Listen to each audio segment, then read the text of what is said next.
What's going on, everybody, and welcome to another episode of Rhoyally PHUCKED. I am your boy, the Sebastian Alexander Bonet, but you can call me His Royal Highness. And I know I look a mess. I look tore down. I look horrendous. I look like I just don't care about myself, but I do.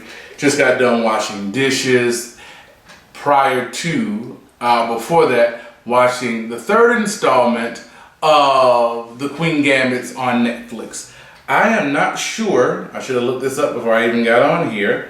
I am not sure what this episode is called, but I have it somewhere on my phone. Bam, there it is.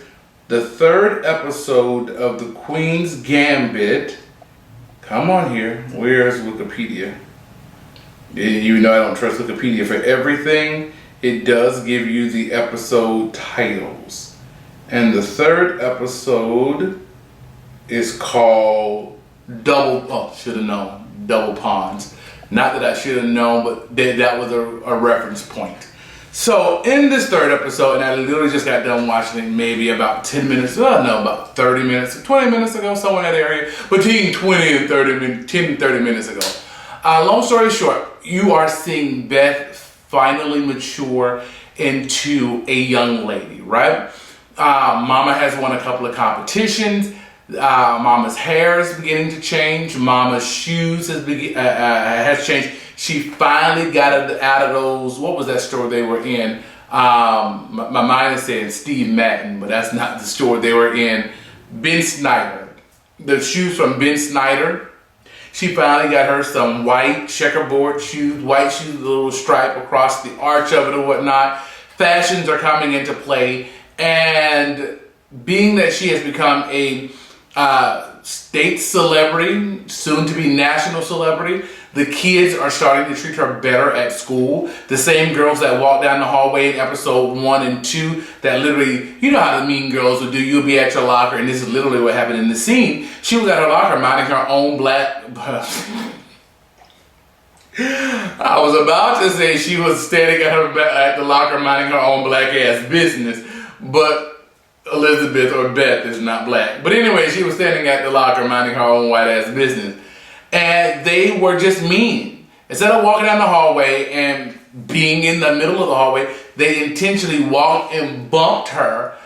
Just being mean girls. Ultimately trying to exert their power, authority, popularity, things of that nature. So now that Mama she has blossomed up top. She has finally changed her hairdo in the midst of this episode and became someone of notoriety. Now they want to invite her over to a pledge meeting, and the girls are there, and I even think that they invited her over not all the way sincerity, because there was a joke about, there was an innuendo with whatever the girl's name is, the mean girl's name, about, what did the boys look like? Have you traded your bishop?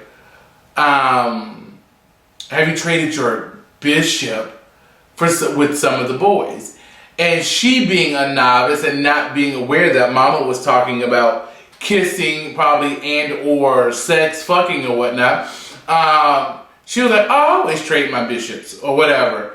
And it did not match with, they're talking about kissing and fucking. You're literally talking about the game. And so when you're talking about you always trade your bishops, it's making you seem like a whore. And that's why she said, I bet you do. Something like that, So this episode, Mama is worried about the U.S. Open. Now, mind you, I didn't know. I thought the U.S. Open was only for tennis. Me, a person that is not a sporty, thought it was only for tennis. Did not know they had the U.S. Open in chess. Which leads me to believe there are other types of U.S. Opens other than chess and tennis. There might be a U.S. Open for football, or a U.S. Open for figure skating, or a U.S. Open for, hot dog eating. Bitch, I don't know. But did not know that there was a U.S. Open for chess. Mama, her mother, the Alston, her name is Alma. Alma and her mom, her adopted mom, opened Pandora's box by allowing her to drink. They were on the flight heading somewhere, I can't remember. It was either Vegas or Houston. But Mama let her, it wasn't a martini, it was a, what did she say, Fitzgerald? Because she doesn't like the olive, she likes the onion. It's a little bit more classy having an onion in there, so I guess it changes. So I guess it's a martini with an onion. Sorry, my titty itching. She opened Pandora's box because yes, Elizabeth is a young lady. I'm not sure how old. I know she's in high school, so that means the bitch is under the age of 18, right? But she gave her that little sip. Now, mind you, Mama don't know Mama taking tranquilizer pills, so she already a druggie, right? Now, she's a functional drug addict, but she's a druggie, okay? And so Mama gave a sip of the martini with the onion, the high class of martini, and she had that sip. And then later on in the episode, Mama was like, baby, do me a favor, pass Mama a bill. And she passed Mama a bill. She's like, I bet you never had a bill, have you? And so she gave her a little sip. But Beth took that bitch to the head, like just gulped it down. And she was like, another please. And she was like, and Alma, her mom was like, I don't think we should. Well, if you're going to get one, I'll bring Mama one too. And they sitting up there drinking. And to me, that's opening Pandora's box. Because why would you drink with your underage child, first off, endangered? But you know, now mind you, this was the 60s, 50s and 60s. They were smoking, chain smoking like it was nobody's business. They did stuff back then that wasn't really healthy. It really was. And that's why lung cancer was through the roof and colon, what is that? Your lungs, your kidneys with all that alcohol, because your kidneys pump out the fluids, funnel the fluids, or sanitize the fluids, or what. Bitch, I'm not Dookie Howser MD, but you know what I'm talking about. So she opens Pandora's box. I am waiting to see how that is going to materialize within the other, I guess I have 4 more episodes. I think there's a total of 7, and I'm on 3 right now. In the midst of this episode, because I'm kind of jumping around, she meets the American, the U.S. champion, which I cannot remember his name, but he looks like Crocodile Dundee. He had on the hat. He didn't look like a representation of chess, not being stereotypical, but when I think about people that play chess, they have pocket squares or pocket protectors with pins, and they may have a little glass with a little tape right here in the middle, maybe some braces because they got fucked up teeth. But that's my thought processes of the people that play chess. And that may be perpetuated through the things that we see on television when it comes down to people playing chess. At least when I was growing up, they were the nerd group, you know what I'm saying? But he did not represent, he physically, presentationally, did not look like someone that represented chess. So he had on this long leather coat like Shaft, and this leather hat, like I said, Crocodile Dundee. And some of y'all might be too young to know who the hell Crocodile Dundee is, but look him up, great movie series. Crocodile Dundee was in the same time period of Indiana Jones and the Raiders of the Lost Ark. All of those movies are kind of like in the same time frame, mid to late 80s, early 90s or whatnot. But anyways, she meets the man that holds the title for the United States, and Mama is looking to go across the seas. Mama wants to go to Russia. Mama wants to go to England, go to France, and really make that money and also really get the title. Mama goes to Las Vegas, and one thing that I do love about this, and I think I tell anybody, I love period pieces. I have always loved period pieces, and I think that for me it comes because I am a theater baby. I went to school for theater. I'm classically trained in theater, and I love period pieces because you're able to put yourself in a different space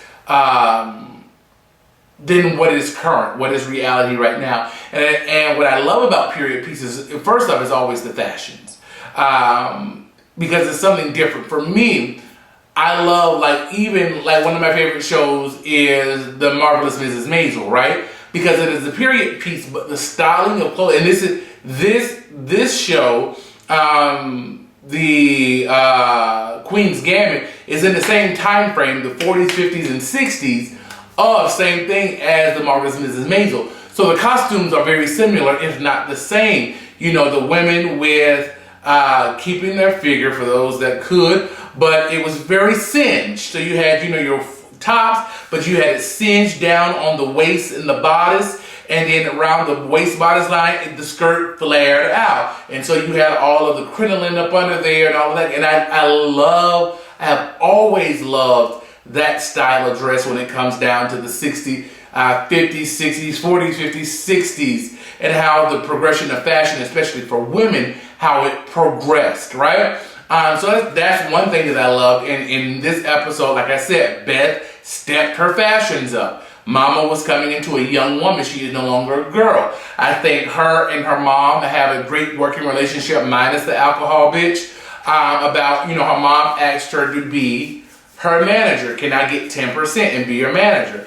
And she kind of sighed and put her head down, and it made you believe that, you know, she was going to say no, or this woman is only for my money. But she gave her 15%, which I appreciated that, and not that she was not human to me, but it did humanize her in Beth in a sense, because she knows what her mother is going through. She knows that her father left her mother, and her mother, from what has been told to us, does not have a formal education, does not have any skill set to where she can go out and earn a living. So the money that they are making it from these chess tournaments. And she gave her mother 15%, which was amazing. To kind of thank you for, you know, her mama was working. I called now, bitch, I don't know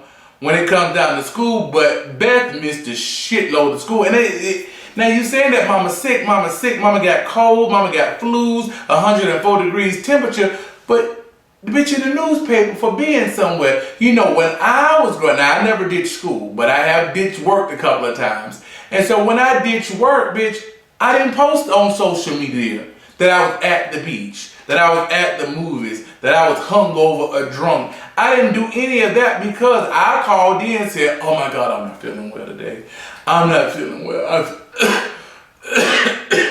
Oh, I'll see y'all tomorrow. If I'm doing all that, I cannot then be out in the world, or be out in the world where somebody's going to see me and report back, casually report back, somebody see me, and now I'm in trouble for lying. So that part didn't ring true to me. Like you saying that mama out sick, but you clearly got Cheshire Review magazine and all these things showing that you in Vegas, that you in Houston, Cincinnati, that you traveling, but during them same days you said mama was sick.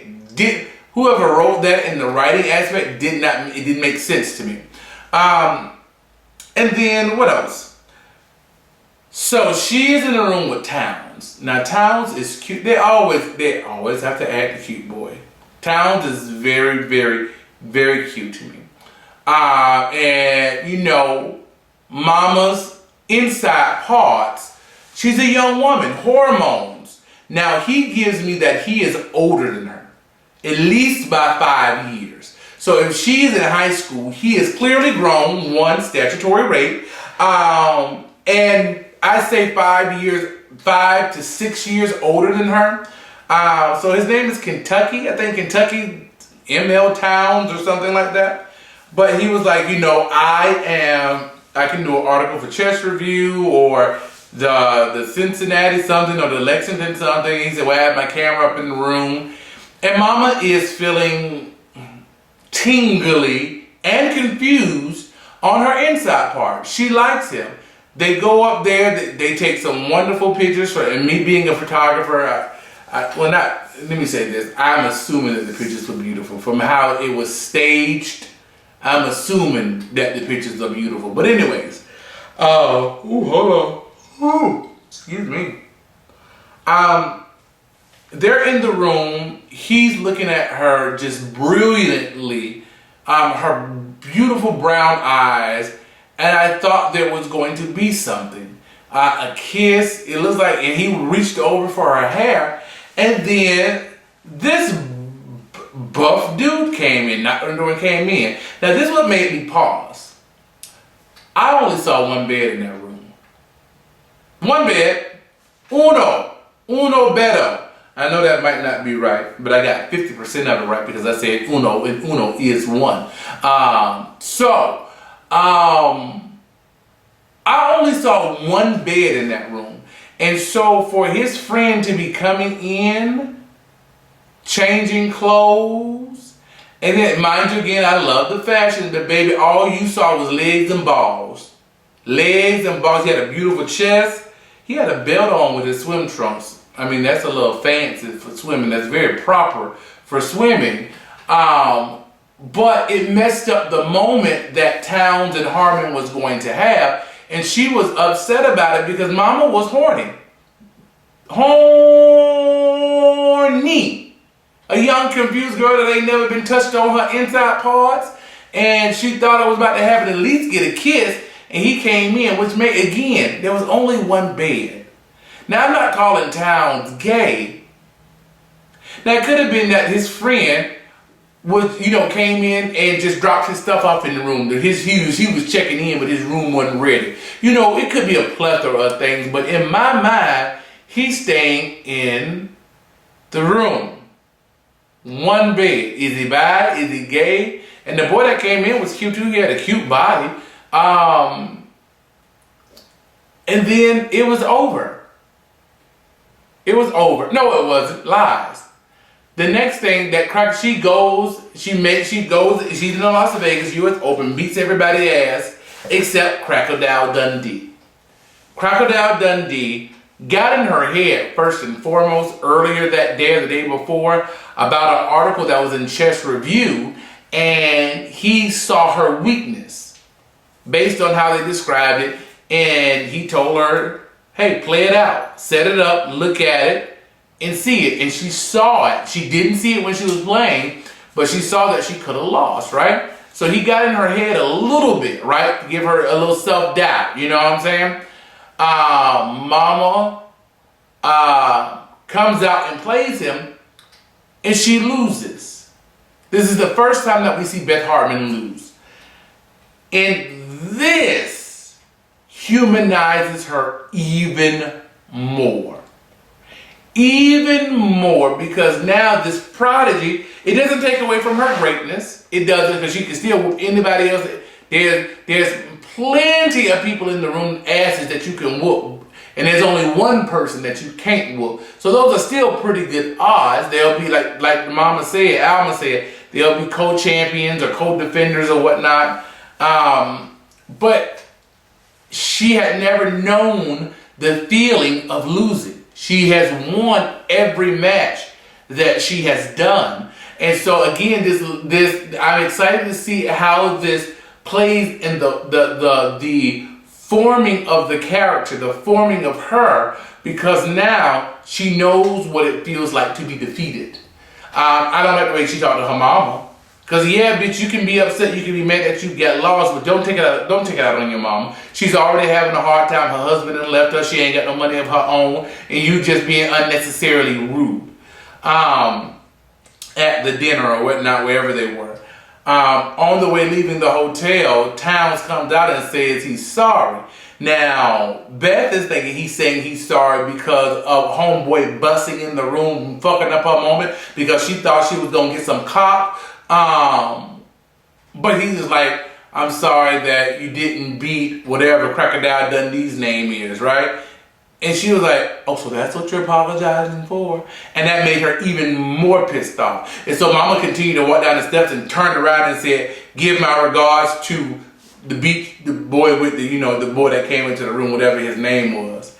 And he was like, Beth, come on, Beth. And she gets in the door, close the door. And they always do that. The cinematographer always does that, especially when they have the cars, the older cars, in the back window, that whomever the person that's getting left behind, they always walk into the street and you see them in the window of the car as the car pulls off and they get farther and farther in the distance. And yeah, it is the standard go-to when it comes down to things of that nature. And she grabs her mom's hand, ultimately saying two things. I'm sorry, and I understand now. I'm sorry that I tripped out on you the way that I did. I didn't mean to do that. And then I understand now. I understand how it feels to hurt. I understand how you feel to be as they talked about it earlier, be a loser. So I think, again, this really humanizes Beth to a point to where she now understands that she can't take things for granted, that she's going to have to work a little bit harder, and that there are people out there that are better than her or just maybe lucky at that moment. And it's not about, I guess, how you fall down, but it's about how you get up. So I'm really excited to see. I'm not about to watch it now. I'm getting ready to get into bed. But I'm really excited to see what episode 4 is going to bring after this loss. And that's really about it. So this is your boy, the Sebastian Alexander. Or you can call me His Royal Highness. And this is another episode of Rhoyally Fucked. Reviewing the Queen's Gambit, episode 3, entitled Double Pawn. So with that being said, I will holler at you guys later. Peace and much love. Oh, remember to subscribe right here in the middle. You're going to see 2 videos here. Share, like, subscribe. Share, like, subscribe. Share, like, subscribe. Peace and much love, and have a great day, guys. Bye.